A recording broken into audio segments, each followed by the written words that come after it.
Welcome back to Straight Talk. I'm Laurel Porter, and we are talking with two freshman congresswomen from the Pacific Northwest from both sides of the aisle, Washington Democrat Representative Marie Gluesenkamp-Perez and Oregon Republican Representative Lori Chavez-Dreamer.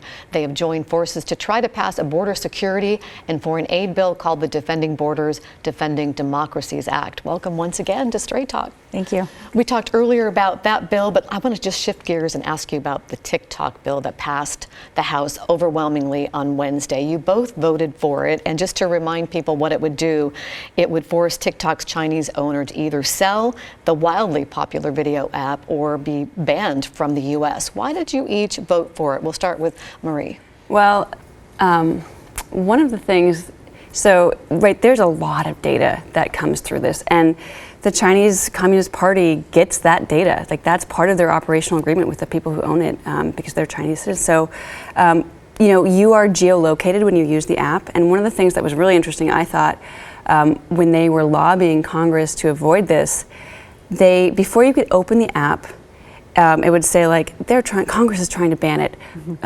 Call your rep right now. And it would call our offices directly. And so we had like 8-year-olds calling us, screaming at us. We had kids calling and saying, I'm going to kill myself if you ban this. And if you needed any more proof that this is an app that's being manipulated by foreign actors with incredible political power and influence over what our kids see and what information circulates, there it was. Yes. Well, Representative Chavez-Dreamer, there are creators, people who make their living, users who say this is their livelihood, people here in the Pacific Northwest, and people who say, why not consider that? Isn't that important? And to your point, people who say this is how they connect with others. Yeah, and it is considered in this. This is 180 days to decouple from ByteDance, to decouple from the Chinese Communist Party, who does not like America. We have to remember that. And if they don't do that, then we will ban TikTok. I understand that people say, well, I'm not using it for nefarious behaviors. I feel like I can control it, but we cannot. Would we allow, I know I wouldn't, would I allow the Chinese Communist Party in my home every single day?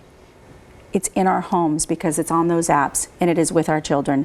And again, the calls came in. I mean, they couldn't log in without them calling. And I couldn't agree with Marie more. This was not a hard decision for my office to make. When, oftentimes people think we just willy-nilly make decisions. We read through the bills. We try to listen to our constituents on every issue on both sides and really make a thoughtful decision.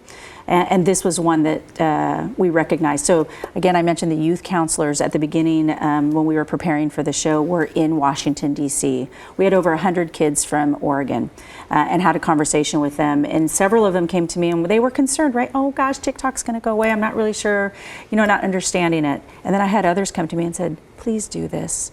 Please ban it. I think they're feeling the pressure. They are constantly, their mind is very dedicated to that screen time. And oftentimes they look for us to be leaders, and this is one I thought we could lead in.